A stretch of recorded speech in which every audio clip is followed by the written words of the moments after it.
জয় হিন্দ। সরকারি চাকরি পরীক্ষার যে ধরনের অঙ্ক আসে, আজ তোমাদের আমি সেই রকম 100টা অঙ্ক করাবো। এখানে পাটিগণিত, বীজগণিত, ত্রিকোণমিতি সমস্ত ধরনের অঙ্ক নিয়েই থাকে। তো প্রথমে আমি তোমাদের সামনেই গ্রুপ সি এবং গ্রুপ ডি এক্সাম আছে, সেখানে মূলত 15টি করে প্রশ্ন থাকে। তো কী ধরনের প্রশ্ন আসে সেই ধরনের অঙ্ক তোমাদের আমি করাবো। একটা কথা মনে রাখবে যে তোমাদের চাকরি পেতেই হবে, পেছনে ফেরার কোনো জায়গা তোমাদের আর নেই। তোমাদের কি করতে হবে? সামনে এগোতে হবে। আমরা তোমাদের খুব সহজভাবে কিভাবে জটিল জটিল ক্যালকুলেশন খুব সহজে করা যায় তার বিভিন্ন টেকনিক আমি শেখাবো। সঙ্গে বিভিন্ন অঙ্কের মাঝে মাঝে বিভিন্ন ধরনের পুরনো জিনিস, সে লাভ ক্ষতি হোক, সময় কার্য হোক, সংখ্যা নাম্বার সিস্টেম হোক, বিভিন্ন নিয়ম তোমাদের আমি শেখাবো। তো প্রথমে সেটটি করার আগে আমরা সময় এবং কার্য থেকে একটি নিয়ম আমরা জেনে নেব। ধরো লেখা আছে এ একটি কাজ করতে পারে 5 দিনে, বি একটি কাজ করতে পারে 8 দিনে। তাহলে এ বি কাজটি কত দিনে করবে? আমরা কি করব? আমরা জাস্ট কি করব, উপরে গুণ করে দেবো। ধরো এ কাজ করে 5 দিনে আর বি কাজ করে 8 দিনে। আমরা উপরে কি করব, গুণ করব, 5 গুণ 8, আর নিচেই 5 আর 8 যোগ করে দেবো। ঠিক আছে, 8 + 13, তাহলে 40/13। 40/13 মানে 3×1 দিনে কাজটি শেষ করতে পারবে। আমরা এভাবে মনে রাখবো, উপরে গুণ তলায় যোগ, যখন একসঙ্গে কাজ করবে। আর যখন এ এবং বি দেয়া থাকবে, ধরো এ আর বি দেয়া আছে 7 দিনে, আর এ একা কাজ করে 10 দিনে, তাহলে বি কদিনে করবে? বি কদিনে করবে? তখন কি করব, এ দেখো উপরটা কি করলাম, উপরটা একসঙ্গে করলাম তাই যোগ, আর নিচটা কি, এই দুটো থেকে আমি এটা বাদ দেবো, বি পেয়ে যাব। তাই বাদ দেওয়ার জন্য কি করব, উপরে গুণ করব আর নিচে বিয়োগ করব। তাহলে উপরে কত হবে, 7 গুণ 10, আর নিচে 10 থেকে 7 বিয়োগ করব, কত হয়, 3। তাহলে 70/3 কত হবে, 3 × 23 69, 1/3 দিন। বোঝা গেল? তাই একটা নিয়ম শিখে গেলাম আমরা। তাহলে একটি আমরা নিয়ম শিখলাম কি, যদি একসঙ্গে কাজ করে একরকম কাজ করতে হয় তাহলে একরকম নিয়ম, আর যদি আলাদা কাজ করতে হয় তখন নিয়মটা পাল্টে যাবে। আচ্ছা, আমরা অঙ্কটা শুরু করি, তারপরে আমরা অন্য অঙ্ক করতে করতে নিয়ম শিখি, বিভিন্ন রকম নিয়ম শিখব। ক্লাসটা বিভিন্ন সময় রেকর্ডিং করা, তো তোমরা ক্লাসটি করো, দেখবে তোমাদের অনেক কিছু শিখতে পারবে। আজ আমরা আসন্ন যে সমস্ত পরীক্ষাগুলো আছে সেই পরীক্ষার উপযুক্ত একটি প্র্যাকটিস সেট সমাধান করব। এখানে তোমরা থাম্বনেলে দেখেছো যে পরীক্ষার হলে আমরা কিভাবে অঙ্ক করব, ওভাবে প্র্যাকটিস করব, কিন্তু পরীক্ষার হলে আমরা কিভাবে কোশ্চেন সমাধান করব তার টেকনিক আজকে শেখানো হবে। এখানে তোমরা প্রতিটা অঙ্ক মন দিয়ে দেখো, তোমরা বুঝতে পারবে যে কিভাবে অঙ্কগুলো আমরা কত দ্রুত সমাধান করতে পারি। শুধু দেখো অঙ্কগুলো। বলেছে পরপর প্রথম অঙ্কটা দেখো, পরপর দুটি সংখ্যার বর্গের পার্থক্য 81। বোঝা গেল? তাহলে বৃহত্তম সংখ্যাটি কত? আমরা পরীক্ষা হলে কি করব, পরীক্ষা হলে জাস্ট 81কে আমরা 2 দিয়ে ভাগ করব। এবার দুটো ভাগ করব, কিন্তু পার্থক্য 1 থাকবে। 81কে 2 দিয়ে ভাগ করব, পার্থক্য 1 থাকবে। তাহলে এটি 40 আর এটি 41। 2 দিয়ে ভাগ করলে 40 হয় 80, আর 41। তাহলে বৃহত্তম সংখ্যাটি 41, ক্ষুদ্রতম সংখ্যাটি 40। আনসার সি উত্তর।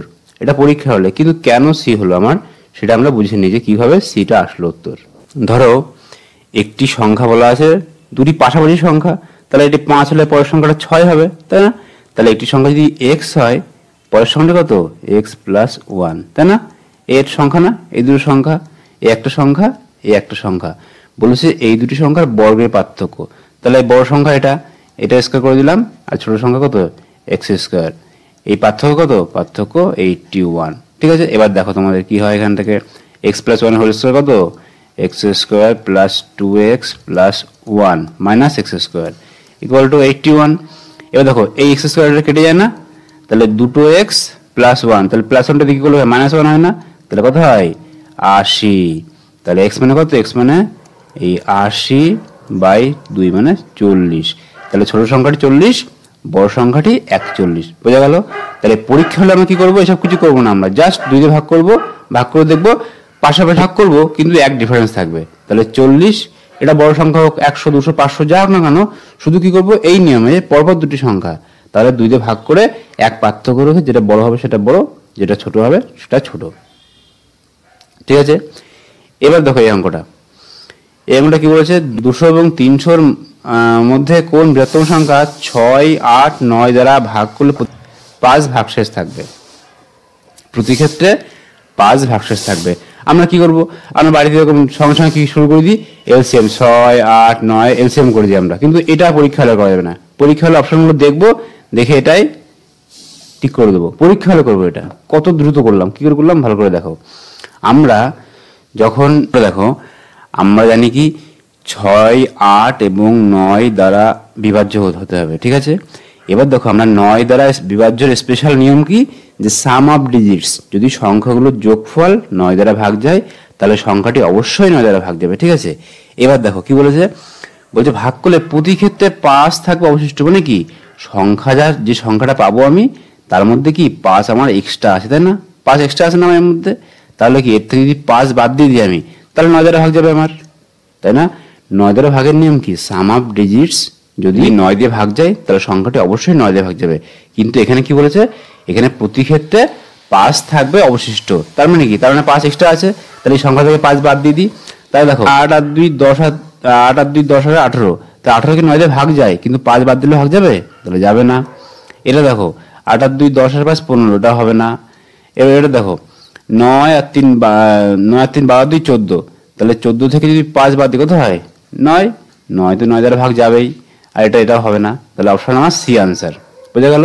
তাহলে অঙ্ক না করে সমাধান, কিন্তু অঙ্ক করলে কি করতে হবে, যখন অঙ্ক করব আমরা, অঙ্ক তখন কি করব আমরা, তখন কি করব, এই 6, 8, 9 এর এলসিএম করব, ঠিক আছে।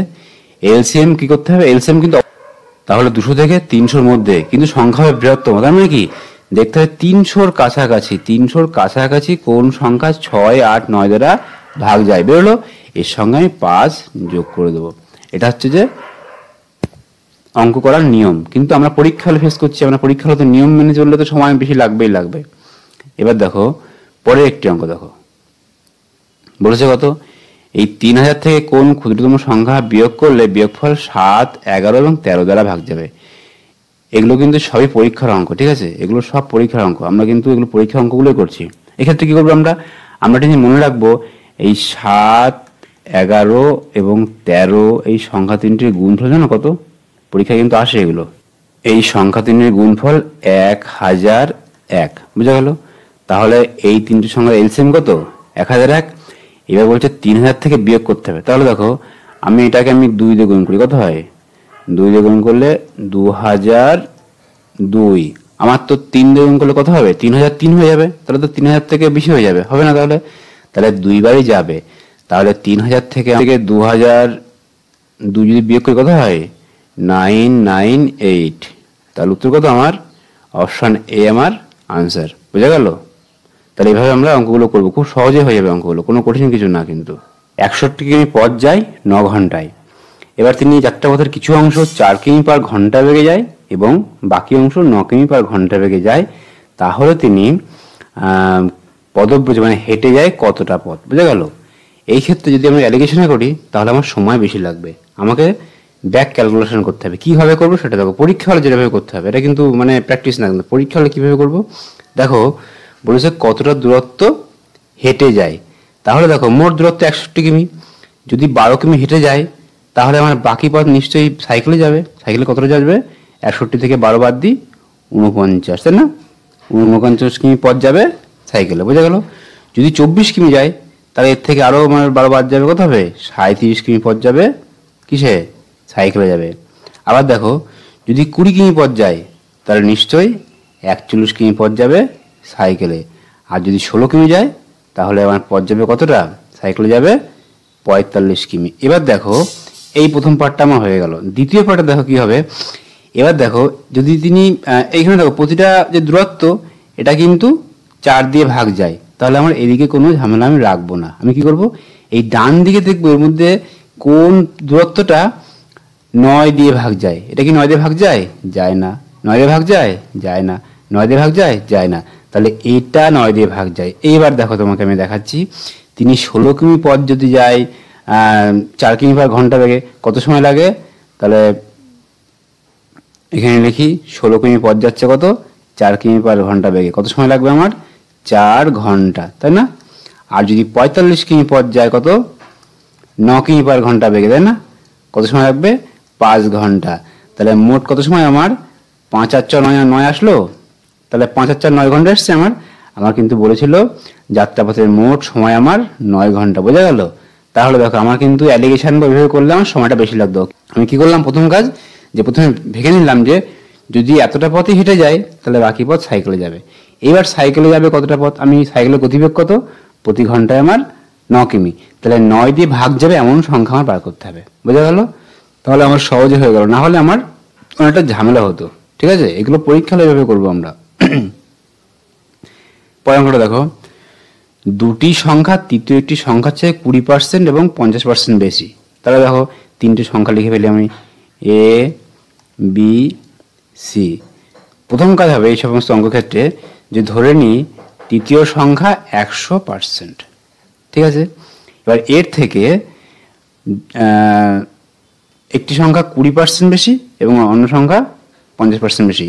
তাহলে এ কত বেশি হবে আমার, 20% বেশি, 120, আর বি কত হবে, 150। কারণ কি আমার, কারণ এর থেকে এটা 20 বেশি, এর থেকে এটা 50 বেশি হলো। এবার বলেছে প্রথম সংখ্যাটি দ্বিতীয় সংখ্যা শতকরা কত শতাংশ, মানে এই 120 150 কত ভাগ, তাহলে 120 150 কত শতাংশ, ঠিক আছে? এই এবার এই 150 ভাগের মধ্যে 120, একে কত, 100 কত, এই 0 0 কেটে যায়, এই 0 0 কেটে যায়, 3 দিয়ে কাটলে 4, 3 দিয়ে কাটলে 5, 5 দিয়ে কাটলে 20, 4 20 80, মানে 80%। উত্তর কত, 80% উত্তর, বোঝা গেল? তাহলে এই অঙ্কগুলো আমরা এইভাবে করবো, খুব সহজে হয়ে যাবে, ঠিক আছে? তাহলে উত্তর আমার অপশন বি উত্তর, ঠিক আছে? এবার দেখো আমরা পরের অঙ্কটা দেখি, একটি মিশ্রণে দুধ ও জলের অনুপাত, মানে মিল্ক আছে আর ওয়াটার আছে 3:2, ঠিক আছে? যদি মিশ্রণে জল অপেক্ষা দুধ 3 লিটার বেশি থাকে, মানে জলের থেকে দুধ বেশি কত, জলের থেকে দুধ কতটা বেশি, 1 ইউনিট। ওরা কি বলছে, ওরা বলছে 3 লিটার বেশি, বুঝা গেল? তাহলে একের ভ্যালু কত, 3 লিটার। তাহলে মিল্ক কত, 3 3 9, দুধের পরিমাণ কত, দুধের পরিমাণ 9 লিটার, বোঝা গেল? কিচ্ছু না, শুধু কি লিখবো যে মিল্ক থেকে কতটা বেশি, কত ইউনিট বেশি। এবারে 1 ইউনিট, ওরা বলছে 3 লিটার বেশি, তাহলে 1 ইউনিটের ভ্যালু 3, আমার 3 ইউনিটের ভ্যালু কত হবে, আমার 9 লিটার হবে, বোঝা গেল? তাহলে এগুলো আমরা এইভাবে করবো, ঠিক আছে? এবার দেখো এখানে কি বলেছে, কোনো একটি দ্রব্য 616 টাকায় বিক্রি করায় 12% লাভ হয়। বলছে এত টাকায় বিক্রি করলে কত টাকা ক্ষতি হবে। তাহলে দেখো 12% লাভ মানে কি, একটা জিনিস যদি আমি 100%-এ কিনি তাহলে 112% আমি বিক্রি করব, বুঝা গেল? ধরো 100% আমি কিনলাম, 100% যদি কিনি আমি, তাহলে আমি 112% আমি বিক্রি করবো জিনিসটা, ঠিক আছে? 112% বিক্রি করি এবং সেটার মূল্য কত আসছে, সেটার মূল্য আসছে 616, বুঝা গেল? তাহলে এটা কি, এটা নিশ্চয়ই 112% ভ্যালু। আমার জিনিসটার দাম কত, 100% জিনিসটার দাম। তাহলে আমি কি করবো, তাহলে আমি আগে এটা কি করি, 112 দিয়ে ভাগ করে দিই। তাহলে এখানে লিখি আমি 112%-এর মূল্য কত, মূল্য 616, 1%-এর মূল্য কত, আমি এই 112 দিয়ে ভাগ করে দিই, ঠিক আছে? এবার দেখো 4 দিয়ে কাটলে 4 2 8, 4 32, 4 দিয়ে কাটলে 4 15 60, 4। এবার দেখো 7 দিয়ে কাটলে কত, 7 দিয়ে কাটলে 7 2 14, 7 2 14, 7 দিয়ে কাটলে 4, 4 দিয়ে কাটলে 4 5 20 না, 5.5, তাই না? তাহলে দেখো একের ভ্যালু কত, 5.5, আমরা 100% জিনিসটার দাম না, জিনিসটার দাম কত, 100%, তাহলে 100%-এর দাম কত হবে, এই 5.5 ইন্টু 100 মানে কত, 550 টাকা। তাহলে আমার এই 550 টাকা কি, আমার 100% কেনা দাম, তাহলে 550 টাকায় মালটা উনি কিনেছিল, বোঝা গেল? তাহলে এখান থেকে প্রথম কাজ কি হবে, আমার আগে কেনা দাম বার করতে হবে। তাহলে 550 টাকায় মালটা তিনি কিনেছিলেন, তিনি বিক্রি করেছেন কত, 462 টাকা। তাহলে তার কত টাকা লাভ বা লস হয়, তার নিশ্চয়ই লস হয়েছে। কত লস হয়েছে, এই 550 থেকে আমি 462 আমি বিয়োগ করে দিই, কত হয়, বিয়োগ করলে দিকে আসছে 8, 0 থেকে 2 গেলে 8 থাকে না, তাহলে আমার এই আর দেখবো না, এটা উত্তর করে দেবো। 8 মানে লাস্টে আমার, দেখো লাস্টের অঙ্ক কিন্তু 6 আছে, এটা 2 আছে, এটা 4 আছে, এই একমাত্র এখানে 8 আছে, তাহলে আমার এটা 8। তাহলে আমার পরীক্ষা হলে কিন্তু এভাবে করবো আমি, যে অত সময় নষ্ট করে বারবার স্টেপ যেমন করে বিয়োগ, টোটাল বিয়োগ করার দরকার নেই আমার। লাস্ট অঙ্ক দেখবো, অপশনের লাস্ট অঙ্ক আলাদা, এটাই উত্তর। বুঝে গেল? পরেরটা দেখো, একটি পরীক্ষায় 52% ইংরেজিতে ফেল করে, 46% অঙ্কে ফেল করে এবং উভয় বিষয়ে ফেল করে 21%, তাহলে তাহলে শতকরা কত শতাংশ ওই বিষয়ে পাস করেছিল? সহজ একটি অঙ্ক। দেখো এটা ভেন ডায়াগ্রামে করে দিই, কোনো সমস্যার ব্যাপার নেই। মোট ক্যান্ডিডেট কত পার্সেন্ট? মোট ক্যান্ডিডেট 100%, না 100%। বোঝো ভালো করে, এগুলো কিন্তু এত জটিল কিছু না, পরীক্ষার সময় এভাবে করার দরকার নেই, মানে বাক্স কাটার দরকার নেই, আমি তোমার দেখাচ্ছি যে এভাবে করবে। এখানে ধরো লিখে দিলাম শুধু ইংরেজি, এটা কি অঙ্ক, তো সব ফেল করছি, ফেল। তাহলে উভয় বিষয়ে ফেল কত? ফেল 21, তাহলে এটা উভয় বিষয়ে ফেল, কারণ এটা কি, এটা আমার অঙ্ক, এটা আমার ইংরেজি। তাহলে এই খোপটা কি আমার ইংরেজি, কিন্তু এই খোপটা, তাই তো। এবার দেখো 21% পেয়ে গেলাম এখানে, তাহলে আমার ইংরেজিতে কত ফেল করে? 52, তাহলে নিশ্চয়ই এটা কত হবে? 31 হবে আমার, মানে 31 আর 21 মিলে তো 52।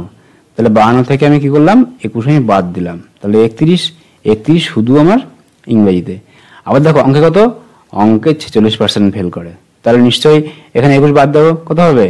25, তাই না? তাহলে 46 থেকে আমি 21 বাদ দিলাম, কত? 25, তাহলে 25% অঙ্কে ফেল করে। তাহলে এরা শুধু অঙ্ক ফেল করে, এরা শুধু ইংরেজিতে ফেল করে, আর এরা উভয় বিষয়ে ফেল করে, তাহলে সবাই তো ফেলটুস। তাহলে ফেলটুসগুলো সব যোগ করে দিই আমি, এই 25, 21 আর 31 কত হয়? এইদিকে 1 আর 1 2 আর 5 7 না, আর এদিকে কত? 3 আর 2 5 আর 2 7, তাহলে এই 77% কি সব ফেল করে। তাহলে পাস করে কত শতাংশ? মোট তো 100% আমার ক্যান্ডিডেট, তাহলে এটা বাদ দেবো। 100 থেকে কি করব? 77 আমি বাদ দেবো, কত হবে? 23% আমার পাস করে। বোঝা গেল? অবস্থা খুবই খারাপ, অপশন বি আমার উত্তর। তাহলে এটা আমি এভাবে করবো, কোনো ঝামেলা যাবো না, সহজেভাবে করবো, ঠিক আছে। পরের অঙ্কটা দেখো, পরের অঙ্কটা কি আছে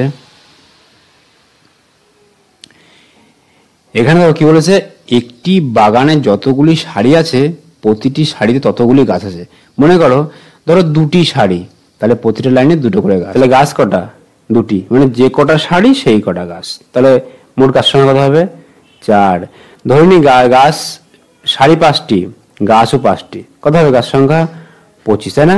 তাহলে এই 25 এমন সংখ্যা যা একই সংখ্যা দুটির গুণফল এসছে, এটা তাই না? কোনো সংখ্যার বর্গ, তাই না? এটা কি বর্গ না? তাহলে এর যদি আমি বর্গমূল করি তাহলে আমি পেয়ে যাব কতগুলো সারি আছে, তাই না? তাহলে 5 7 7 6, তাহলে এর যদি আমি বর্গমূল করি তাহলে আমি পেয়ে যাবো আমি। এবার দেখো বর্গমূলটা করে ফেলি আমি। তো আমরা কি করব? আমরা অপশন দেখে করবো, ঝামেলার দিকে যাবো না, একদম সহজে হয়ে যাবে। এই বর্গমূল করতে সময় লাগবে আমার সময় কোনো সময় লাগবে না। দেখো যদি এই দুটি সংখ্যা গুণ করি আমি, লাস্টে 6 আছে না, 6, তাহলে আমার এটা হতে পারে। যদি 76টা সারি হয় এবং 76টা গাছ হয় তাহলে গুণ করলে কত হয়? 6 6 36, এটা হতে পারে, জানি না কি হবে কি হবে না। এবার দেখো এই 78টা হবে, এটা যদি এতগুলো গাছ হয় তাহলে 18 কত লাস্টে, আর এটা 64 লাস্টে 4 হবে। এখানে কি 4 আছে আমার? এখানে আমার 4 আছে, তাহলে এটা আমার হবে না। এবার দেখো 86, আমার যদি 80ও হয় তাহলে 8টা 64 হবে।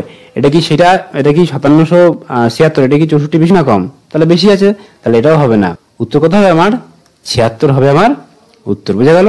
তাহলে আমাদের অপশন ধরে করবো, আমি ওই নিয়মে করার দরকার নেই, শুধু দেখবো লাস্ট ডিজিট, যে লাস্ট ডিজিট গুণ করলে আমার 6 আসছে কিনা। হ্যাঁ, এবার এটা দেখো পরের অঙ্কটা কি বলা আছে দেখো, একটি ঘুড়ি এবং লাটাইয়ের দাম, তাহলে লাটাইয়ের দাম করি আগে। এখানে এই লাটাই প্লাস একটি ঘুড়ি, ঠিক আছে, এর দাম কত? একসঙ্গে 1 টাকা 10 পয়সা হলো। আবার দেখো কি বলেছে, লাটাইয়ের দাম ঘুড়ির দাম থেকে 1 টাকা বেশি, মানে কি? তাহলে লাটাইয়ের দাম ঘুড়ির দামের পার্থক্য 1 টাকা, তাহলে এই লাটাইয়ের দাম এর পার্থক্য কত? পার্থক্য 1 টাকা, মানে 100 পয়সা। আমার চেয়েছে কি আমার ঘুড়ির দাম কত, তাহলে আমি ঘুড়ির দাম করে ফেলি, এখান থেকে আমি বিয়োগ করে দিই, বিয়োগ করে দিলাম। তাহলে লাটার দাম এবং ঘুড়ির দামের পার্থক্য কত? 1 টাকা, ঠিক আছে। তাহলে এখানে বিয়োগ করে দিই আমি, বিয়োগ করে দিলাম, যোগ করে দিলাম, এটাও বিয়োগ হয়ে যাবে, কারণ উপরে সাইন পাল্টে যাবে। লাটায় লাটায় কেটে গেল। এবার কি আছে এখানে? এখানে আছে দুটো ঘড়ি, তাহলে দুটো ঘড়ির দাম কত আমার? 10 পয়সা, তাই না? তাহলে একটা ঘড়ির দাম কত আমার? 10কে 2 দিয়ে ভাগ করে দিই, 5 পয়সা। তাহলে ঘড়ির দাম কত? 5 পয়সা। দেখো অঙ্কগুলো আমরা এভাবেই করবো, এত সহজেই করবো অঙ্কগুলো, কোনো কঠিন অঙ্ক না এগুলো, কিন্তু পরীক্ষার অঙ্ক, কিন্তু যে আমরা বানিয়ে দিয়েছি এমন নয়, কিন্তু পরীক্ষার অঙ্ক এবং এত সহজেই করা যায়। তোমরা ক্লাসগুলো মন দিয়ে করো, দেখবে কত দ্রুত পরীক্ষার হলে আমরা কোশ্চেন সমাধান করতে পারি। জয় হিন্দ।